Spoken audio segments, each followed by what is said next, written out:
I just wanted to ask you, Michael, um, because you have written a book called Dragon Mother, and you do a lot of focus on female psychology, and I find it interesting. And I just kind of wanted to ask you, I know what the typical idea is of feminism, at least what, people would call third wave feminism, or like the kind of stuff that we're faced with today. But overall, what would you say originally what it was and what it is now? Or what's the difference between what it started out as and what it is now? And why is that even relevant to this topic from your point of view? That's it's huge, but I would say that if it's manifested by Mary Shelley, because again, there's positives and negatives, right? If you go back to Anne Radcliffe, some of the great writers and all, they were working with their shadow. Mary Shelley wrote Frankenstein at 18, and she was having having experiences even before that. Anne Radcliffe is a Gothic novelist, and there's others out there. They were working with their shadow. On the psychological level, there was mega transformation happening in the female psyche. But we know that Pluto always is a very similar archetype than Uranus, which rules freedom and emancipation, right, and progressiveness, and Neptune, which is about that would have manifested in the plethora of spiritualistic groups, love them or like them, right, that were proliferate all over the 19th century. And these Emily Dickinsons, everybody, dabbled in this, right? In America, in England, you had it, and that's where the anti-Bassants come from. That's the spiritualistic movement is a whole entity unto itself, and it's the Neptunian version that women, by being prohibited, or let's say in their own minds, they were unintegrated into the male society of the time, found an outlet. So through poetry, through spiritualism, right, table tapping, Ouija boards, and all the rest of it. And psychic societies, like we have Nicholas Roerich and his wife and all of that. So what's happening is the movement within the female. You talk about the lunar level, right? So somewhere these plutonic lunar aspects were manifesting. On a psychological Jungian level, he would just say that the animus in various guises was working with women to get them to wannabe leaders, to say, hey, you guys are doing it wrong. Let us take the ropes, right? Now, of course, the whole thing went fucking histrionic, and we know why, right? We're not going to get into all of that. That's the conspiratorial aspect that sensed what was going on the occult level and co-opted it. Women, if you look at my female Illuminati work, women have been in charge of a lot of stuff for a long, long, long time. So it's not that it began in the 20th century or 19th century with the suffragettes. That's just one manifestation of it. But the positive roots of it is in we want women to be we want aspects of femininity to be seen aright, right? You've seen certain aspects of womankind up to now, and we're going to show you some other ones. There's nothing wrong with that. How could you deny that to women if then you'd have to deny it to men? They also said to themselves, we have creative, urges that haven't been, explored before or whatever, or we see injustices in the world that desperately need to be fixed. And a lot of it was probably just actually quite recreational. We just want to play more. We want to have more play, less work. All of this. There's many factors involved. So these are the great archetypal title things that happen underneath. I think that a lot of things start positively and then get, if they become negative, it's with time and it's with wrong people co-opting a particular thing. I'm an optimist in the sense that I think that a lot of things start off as a positive way. And it's just like any individual's birth. Nobody's born evil, right? I mean, it's just not possible. Something goes wrong after that period of time, and all that I would say is I shifted back to the fetal experience rather than the Oedipal, and our society still has to kind of download that fact, but it's still post conception. It's early enough to say, they might have brought it in from another world or they were born evil. No, the fetus it has just as much ability to be in tune, with the deepest reality as it does to have that reality cut off, and that's what Dragon Mother's about.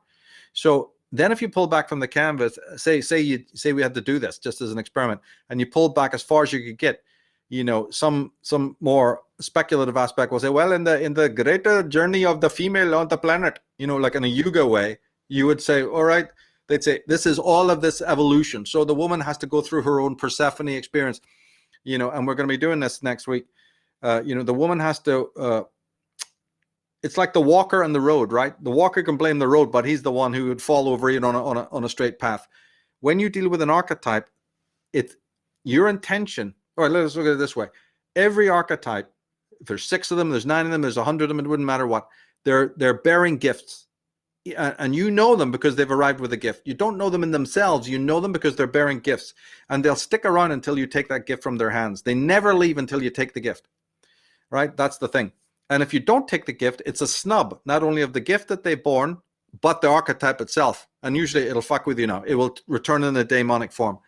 But we can't go into that right now. All I'll say in very brief to answer your question is that the messenger has arrived with a certain gift, and therefore they have their comportment, they have their presence, and they have their influence. But how you receive the gift, right? Whether it's with a smirk, whether it's with curiosity, whether it's with, oh, what is this? I don't even need this. Why did you bring this? Or haughty contempt or whatever, is all important in the dynamic, right? So what women have brought in, or we're going to be talking about this next week, right, is in the relationship they have with their own archetypes. And these are aspects of the self. These are beings that you are, right? You're relating with aspects of yourself. They're not foreign. They're just, the ego likes to see them as being foreign messengers. These aren't foreign messengers. These are the soul coming in front of you because of that Hegelian synthesis. They want to move you as a being, your ego, up to a level, which is expansive and real and total equilibrium. Basically what we would know as enlightenment. But how you relate to those archetypes, and some of them are what we would call masculine, not male, there's a difference, masculine. So what you saw there in history with the suffragettes and the original feminist movement is the collapse of woman's own relationship with their animus. They failed. And so it came back in demonic form, and it's still going on. Nothing has changed. All these boogaloo fruitcake movements that are out there right now, and all these flunkies that are, vote for me, right? Crap all over the world. They are just the external manifestation of the return of the animus in demonic form. So I hope you tune in next week, because we're going to try to unpack that more and show what that means, But it's that contrarium again. You get a choice. That's no determinism is in it. You choose how to relate with that archetype, just like, a guest coming into our house. We've chosen to put them in the maid's room or the best suite. And do you think their behavior at the breakfast that the next day is going to, don't you think they're going to, their attitude towards you is going to be totally different based on if they had the beautiful, suite, or they had the maid's room with the spiders and the cobwebs?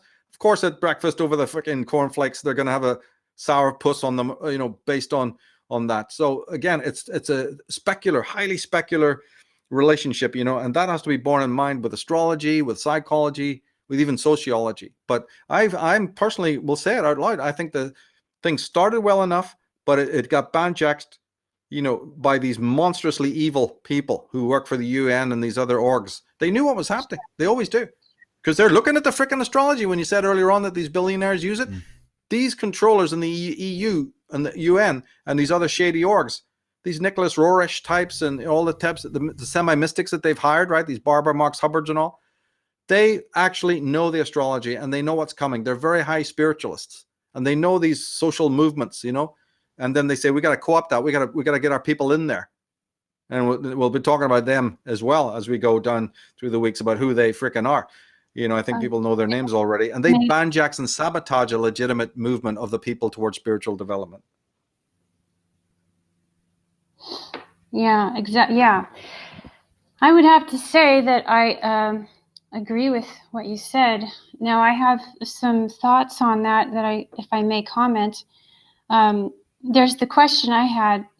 Now, I don't necessarily consider myself a feminist, but I definitely feel like I am, as a woman, I understand female psychology pretty well because I've been studying human psychology for a long time.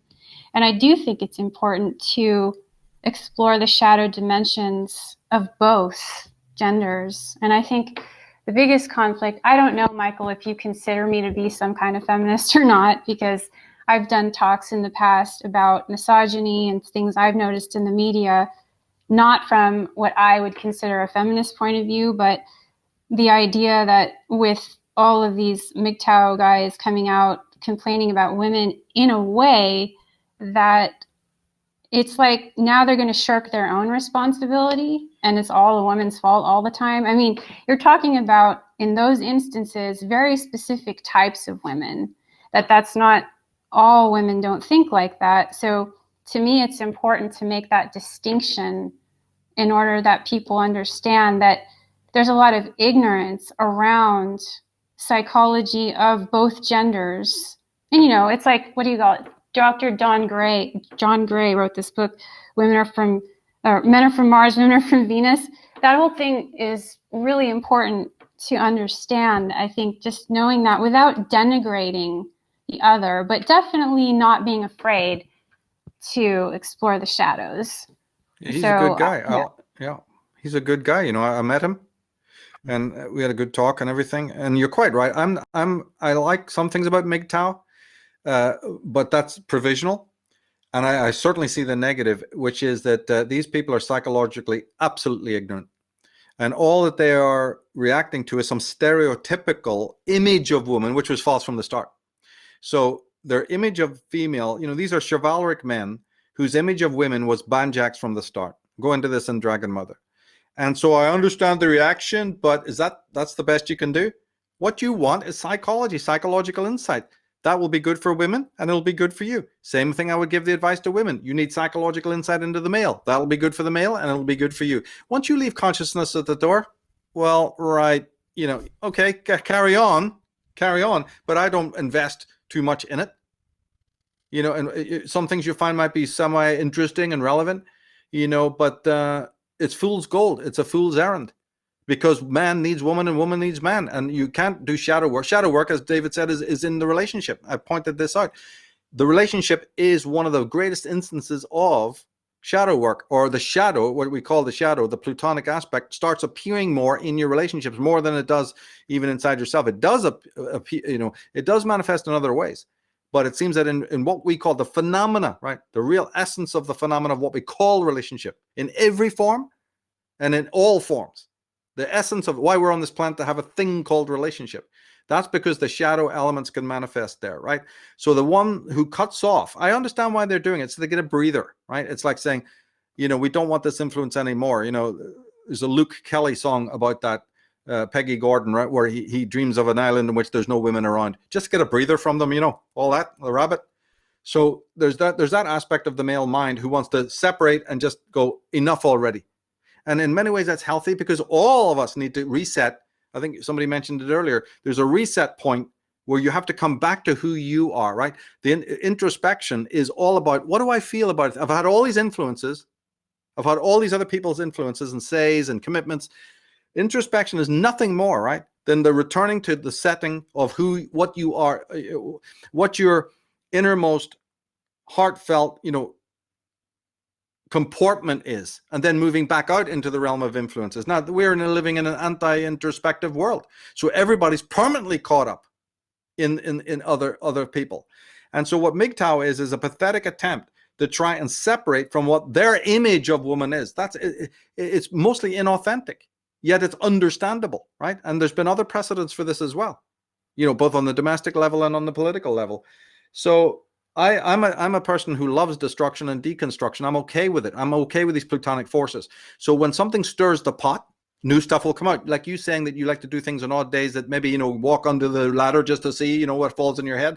There's a certain aspect that's very healthy that way, because, and I'm the same, that something happens. I don't necessarily buy into it and wear the t-shirt, but I like what it's doing because it's stirring the pot.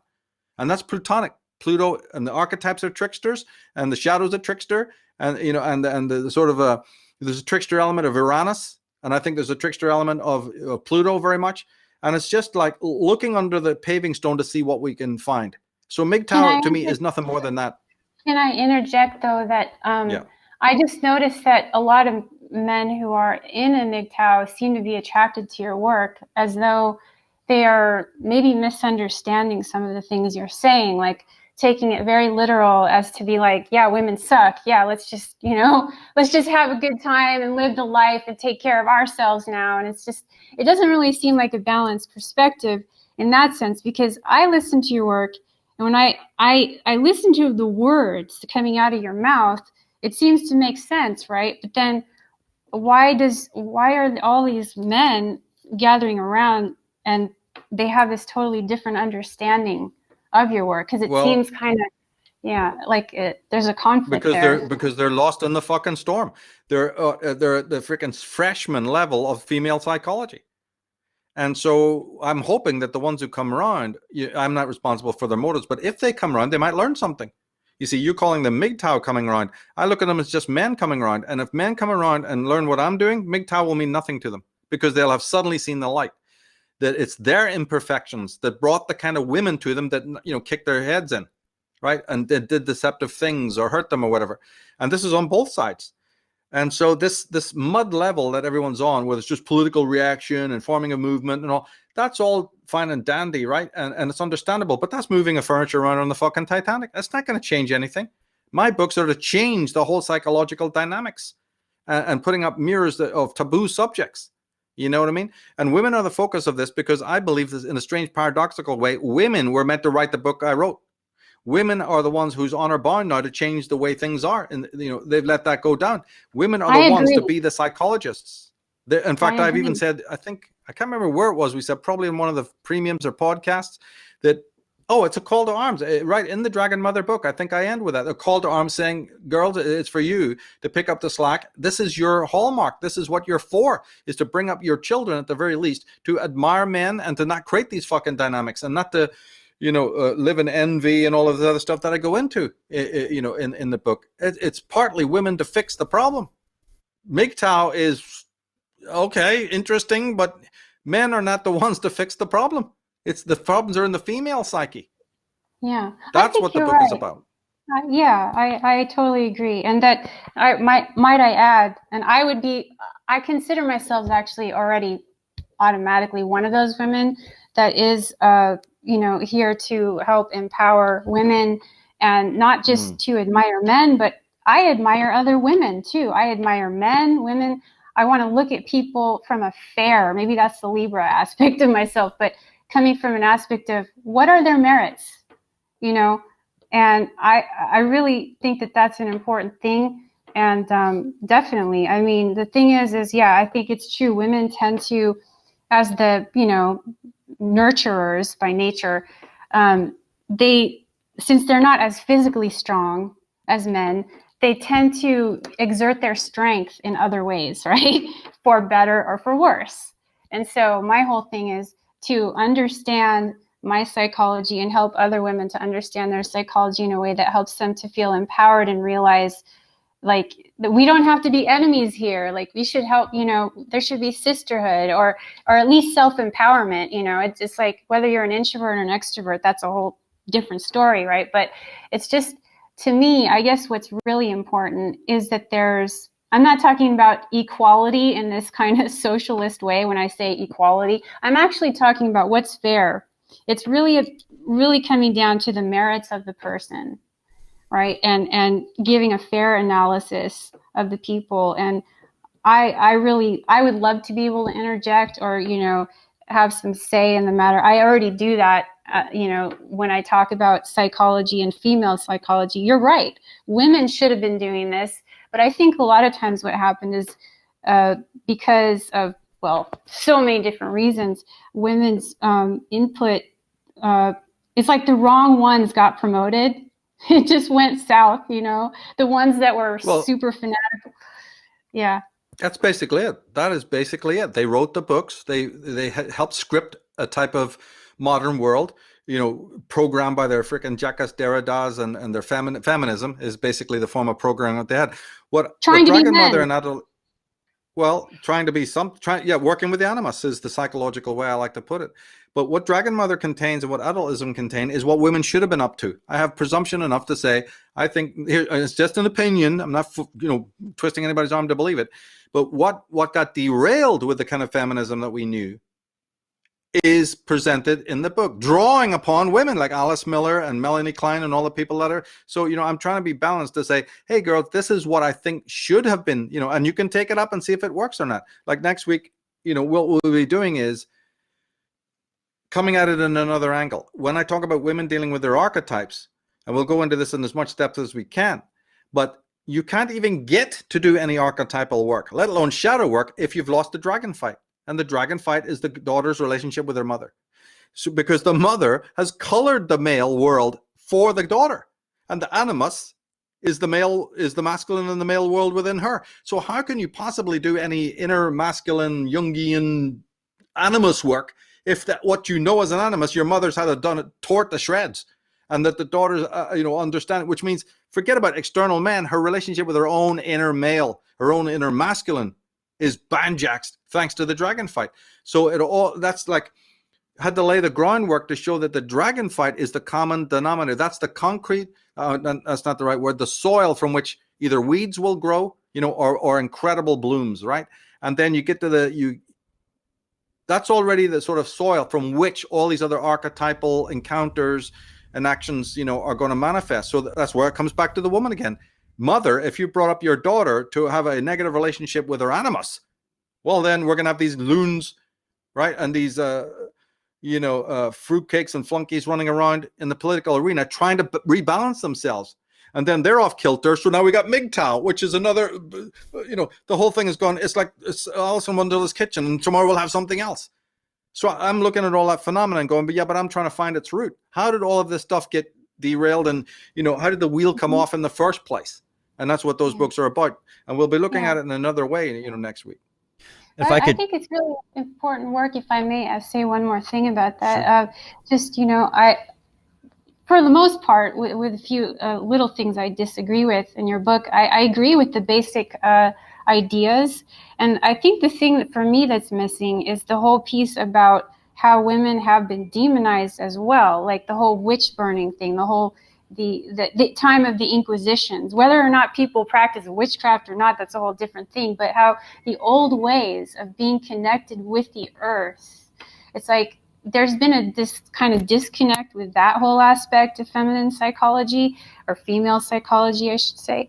And and how that you said this once, Michael, that women are, and I think this goes for all of us, like in our DNA, in our ancestral memories, we carry the memories of all that the women before us went through, and all the things they did and ate and saw, and so it's like that piece. See, that's where I come in with my work, because I'm really focused on the ancestral, collective, lunar, deep stuff, like you said, the realm of Persephone. And that's what I've had to navigate in my life. And that's what I had to deal with in my own healing journey, is facing all these, mother issues as well. And it's definitely important. So it's not like I'm totally disagreeing with you. It's just, I feel like I want to just bring that element into it for empowerment. You see, remember, now we're honing now what you said onto the individual woman. That's not even addressed in the book. Like, to give context to what you said, those women who were the outsiders, other women fucking hated them. All them herbalists and mystics and all, they were murdered by the women who stood by the men of that time. So the women have been, those were the individuals. Those were the individuals, right? Remember, Irish Fromm also, there weren't any individuals. Of course there were, but those individuals were crushed, whether they were women turning up and doing what they were doing. They were tolerated for their utility, because you can heal me when I'm sick, and when the pox are covering my body, call the witch, right? When the baby's not coming out right, call the witch. But on the rest of the day, they're ready to slander her and the stories are all throughout Europe. When these lonely spinster women died, their houses were fucking raided by the other women. They couldn't get in there fast enough, like a pack of vultures, to take all of her sacred things. And many of the witch trials, it was other women speaking against the few women just to get their land and just to get their belongings, or just throw mother some catty, spiteful bull crap, right? So all the way down through the world. So my book does not address the individual woman. In fact, it's a call to arms to say to the woman, individuate. Anything that is truly psychological and has merit is about individuation of the individual man and woman individuating. But then the question is going to come back from those people, well, how do I do that? Right? And that's what the book's about. You start at the relationship with the mother, then it goes on to the father. You are going to encounter that father. But I'm just talking about the period of time where the mother's psyche is completely dominant. She's the one who births you. And she births both male and females. So it's like this great Euroboric process. And if you leave out the foundation, then you'll have a society in ruins like what we have, because it's not rooted deeply. So again, it comes back to women to change the way the psyche is in their children. And the man can do so, but see, the male is almost incidental to this whole process, because you only encounter the masculine psyche much later in the process of birth, even ontogenetically. But you're quite right to point out something fundamental, and that is an archetype is a memory. It's a constellation of all the experiences we've had of a thing, right? So there's an archetype of fire. There's an archetype of fear. There's an archetype of love. There's an archetype of God, because all through the phylogenetic history of the world, everyone experienced cold. Everyone experienced what it was like to, see the sunset and the sunrise. Everybody experienced what sex was like, right? The man with a woman and the woman with a man. And so over time, the collective phylogenetic memory, which science has completely proven, even though they start talking more in terms of DNA and all of this, it's just race memory. Well, outside all the stupid politically correct terms. And in that race memory, we're all, it's the myth, it's the archetypal level below. There's a deeper level than even that, which is the experience of God, or the experience of psyche, the experience of psyche itself, the experience of spirit itself, which, leave that unto itself. But then the next level up is archetypal, right?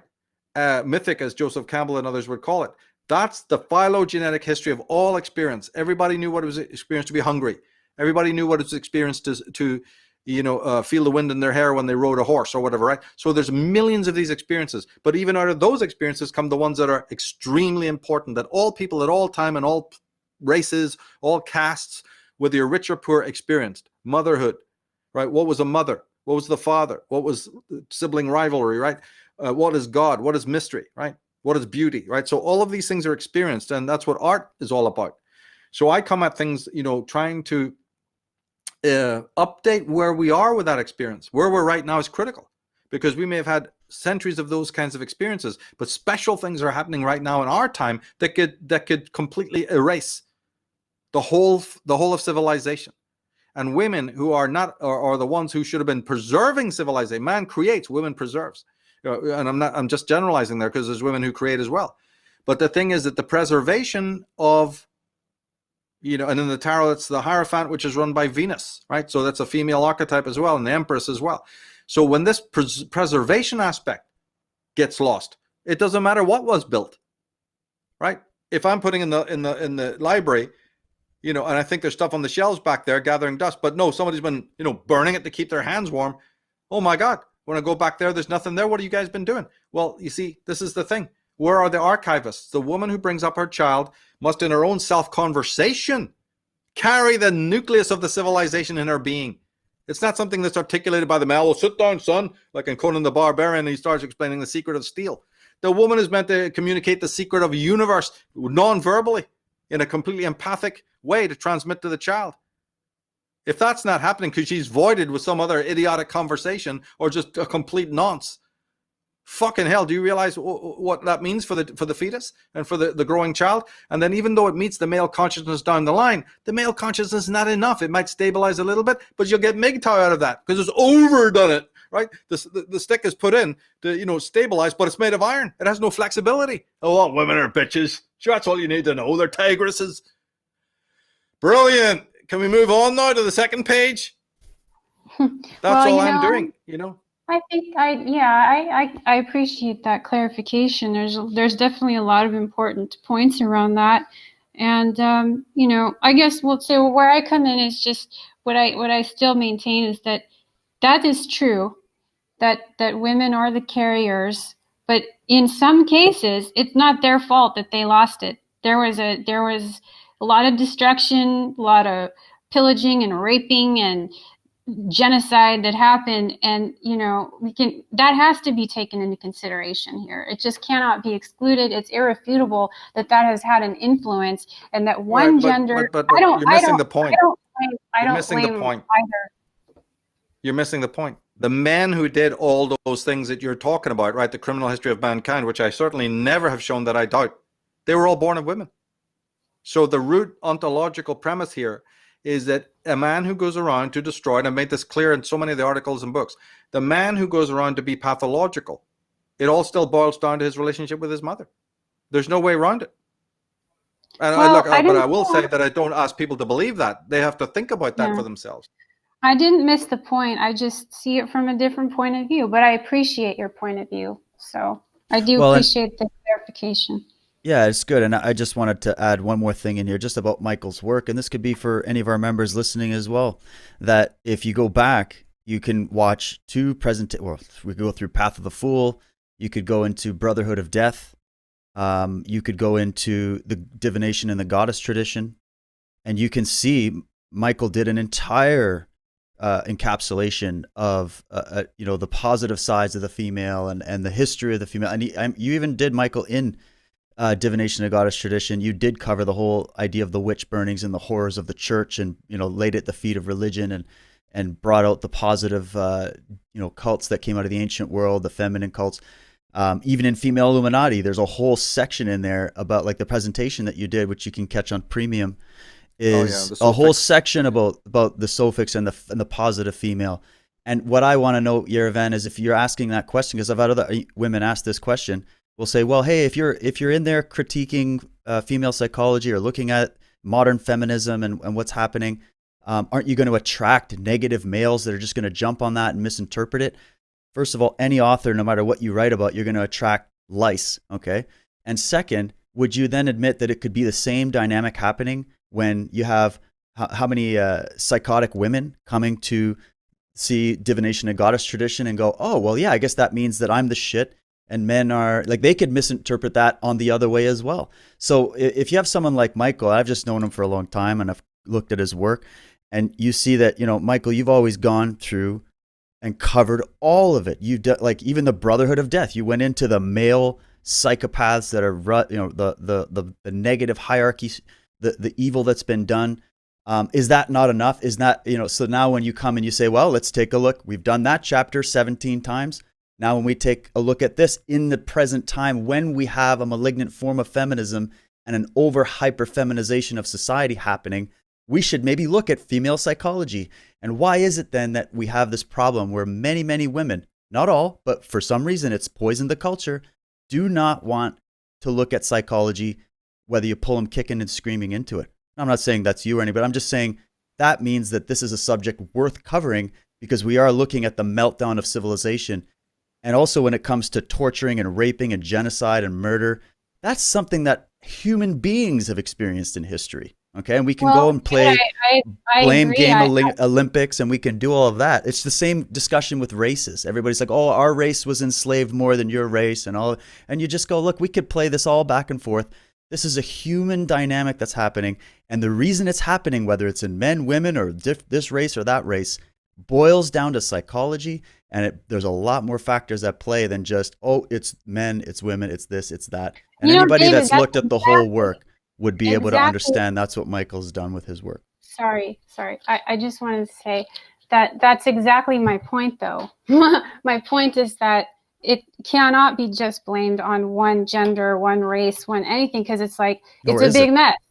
It's a big mess now. And even, to put the blame on one does kind of shirk responsibility on the other side, and it creates more division. That's just what I'm noticing, is that it's like, because both are to blame. They're like, I do relationship counseling, for example, and I see the flaws in both sides. So I see the mistakes that women make and that men make, but they're different. Why? Because they have different psychology. So there's different patterns on both sides. So I agree with you in the sense that it's about human psychology and understanding that.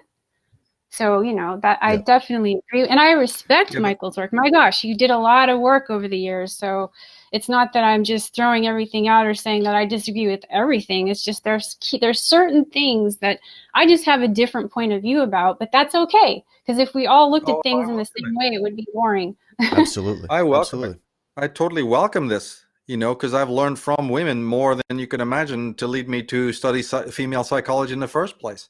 But there is a danger, you see, that, remember that old adage that find out who it is in society that you can't speak about? They're the fucking controllers. Right. It's not Jews. It's women. We're getting to the point now where the women of the world are so impervious. All this political running around in histrionics is precisely to make sure that there's so much noise that we can't get the psychology anymore. That's the message I'm pushing now this year, But after looking back on my 2 books and again, thinking, oh, here's what? the thing. You're saying that this is, they can't be talked about, but to me, this is nothing new. People have been talking about women's psychology forever, demonizing women's psychology forever. It's like women have been the hag on the broomstick with the wart, and just fucking, it's all about how awful, temptresses and stuff from biblical times. It's not new, So when Molyneux comes out with his, understanding evil women shit, I'm like, wait a second, this is nothing new. This is old news. Everybody knows about this. Can we all just talk about, just get down to basics here? Yeah, Psychology. but the thing is, in my own defense, I would say that everything I'm doing on women is new. Every single part of it is new. It has not been, and if it has been dealt with by some thinker before, he's completely unknown. I know the ones who are. So what I'm trying to get to point is that it's women psychologists that I'm usually mostly expanding on, right? In various ways, not always straightforwardly. But I totally defend my own work by saying most of it that I bring to the table is new, because I've synthesized the world's literature on this fact. All these things you're talking about, I know about. And I know the most extreme masculine approaches, which are the most misogynist. And I know the opposite side. And what I've got has been synthesized, sort of percolated out of both of those sides. Very much carefully done with the pro-female, like David has said, in mind, and all the positives of that, and also the negatives as well. It's definitely been as balanced as I could make it, so I was hoping that people would see that and not take offense, because no offense is ever meant. And believe me, my work cannot be put in the category of any other male writer on this subject, male or female, because I come from too many different schools. You got a little bit of conspiracy in there. You got a little bit of the female psychology. You've got philosophy, deep philosophy, so there's a lot of aspects I bring to this thesis that you will not find in the work of anybody else. It is unique. It's definitely unique. And so I do respect you for that work, Michael. So I appreciate you hearing me out on this. And, because I'm all into, just having this kind of talk. It's really illuminating for me. I and appreciate hopefully, it. We should, Sammy, we'll do it again. I mean, any criticisms that anybody has, this is to be added to the mix. Absolutely. Because remember, it's like in my own astrological systems. There's only in one life those are brought to the world. The other systems have had thousands of years. In Dragon Mother, I'm bringing in one life a little bit of a new perspective. The way that mankind has thought has been thousands of years. So when any new ideas are brought to the table, of course, it's axiomatic that they should be criticized, and that they should, like Patrick McGowan said about his prisoner, I want fists up in my face. I want people to, be angered by this and be brought. Remember, I said it's disturb, right? If you disturb the sleep, we get something out of it. I'm completely wanting to be wrong, right? When I wrote this book, it was written in a very different comportment than other things have been done. Different forms of passion, different kinds of perspectives. This is the oldest subject I've studied, starting back in 1989. And it was, always done behind other work, where you have to do. It's just the way the mix happened, right? So I would love to be wrong about every single part of it, and I'm as open to anybody for them to critique every single line of it. It's been put together over a monumental struggle, a monumental process, but I'm not attached to it in any sort of way that's dogmatic. What was that? I said that's the beauty of philosophy. It's just this journey of discovery. So just when you think you got something, you get this other angle. And what if it's all right, but at different times in different ways? And it's just about integrating and understanding the different ways. So, yeah. Well, remember intention. The intention is the important thing. The intention here was to upgrade the consciousness and the lucidity of experience in all parties, especially the parents, right? Parenting now is a nightmare. So this was intention to say, hey, parents, here's another book that you can add, it'll give you some insight. Here's another. So the intention in writing all those books was positive, to upgrade the female psyche as much as the male as much as the female, right? So there's no apology for any part of it, because it was sincere from the absolute start. And it's also my main theme is to do justice to, the Otto Ranks and the Alice Millers and people like that, and Jung and Newman. Naumann, this is those books are written also to make sure that these scholars are not forgotten. People like Wilhelm Reich and all. So I was following that same old thread that I've done before, but this time I thought of trying to condense all that I'd learned about, female psychology. And it doesn't mean I'm right in everything, right? It doesn't mean that any part of it, will be necessarily applicable to any other person out there. It's just put on the shelf, for people to muse over, see what they like about it, whether something makes sense. And again, it's all about coming back in 15 years, is the greatest acid test of all. Apply some of the rules of it, and come back and see what your children are like in 15 years. I put my faith in that, Yeah. Oh, good work. I mean, it's definitely, I agree with you about parenting these days. It's really scary to see what's happening with the child rearing, or the lack thereof, just the lack of attention, the lack of care. Just put your kid in front of an iPad and call it a day. It's so tremendously sad. And so that's why I do think that a lot of the work you're doing is very on point and important. And I have some different ideas specifically about the female psychology, but I do think it's important to examine the dark areas, the areas that people are not comfortable with, because until we do that, we're just going to keep on perpetuating these cycles, these awful let's cycles. And you got to keep the narrative going. I'm not asking a single person to accept anything I've written, so what you're doing is good. If you're looking at my stuff critically, that is the best thing that could happen. That's exactly what I want. I don't want people going along, or some fanatic picking it up in either way, like David said, a misogynist, or the opposite of that. I want people critically looking at every line and tearing it apart and seeing if it works for them, and that's the intention. It's been the intention since day one. Otherwise, I would have been doing it in a mainstream way with all the protections, right? I'm doing it in this fringe movement, committing to that. Trying to do things from a very radical, perspective, because I don't give a shit about, being politically correct. And if there's if there's people out there with other ideas, it's very important to be able to hear those ideas. And I hope that work has been the synthesis of the ideas. I didn't come at it as a misogynist, you see. I came at it as a person who understands what's going on, and then trying to upgrade the whole of what we know to be man and woman, and masculine and feminine. And I look at it as the greatest work I've done, but that's not the last word. And the narrative has to continue. So I value people like yourself, and I'd love to see, your ideas in the future. If you write them down, I want to read them, and I would love to give feedback as well, just like you're giving feedback on my work. I am totally open to that. There's no final sort of all wrapped up, thesis there. It's for exploration. And out of that simple observation and simple exploration comes some very, very fine, changes in people and in society. That was my original intention. Well, thank you. I really do appreciate the clarification that you've offered on this subject. And I mean, both of you, I just appreciate that. I never would have thought that I would have been talking on this show, but, it's been a wonderful learning opportunity. So thank you both. Well, we love having you here, Evan. That was great. And thanks again for coming on and sharing your work. And all of our members are here having a fantastic conversation. They're just thoroughly enjoying this and getting a lot out of it.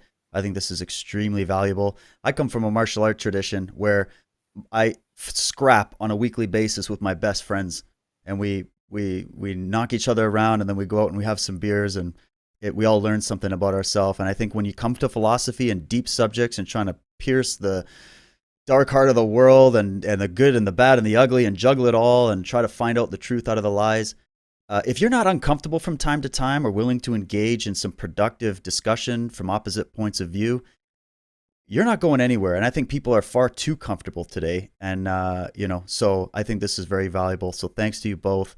Thanks to our members. And as we said, this is never the last word. This is an ongoing discussion that we're having here on Unslaved. And thanks for your support. And we'll continue to do that each week. And we got some awesome content and guests coming your way. So stay tuned. Can I say one more thing really quick? Sure. Go ahead. Okay. I'm sorry. I just forgot to say this earlier, but on the music side of things, I just released a new CD with my fiance. Some of you might know him as John Darkley, but it's called Deceive, and we're called Undine. And it's very watery, lunar, speaking of the feminine and the lunar, those who are particularly tuned into that might appreciate that. So you can see it on our website. Thank you. Great. No, we'll put some links below for people. Awesome.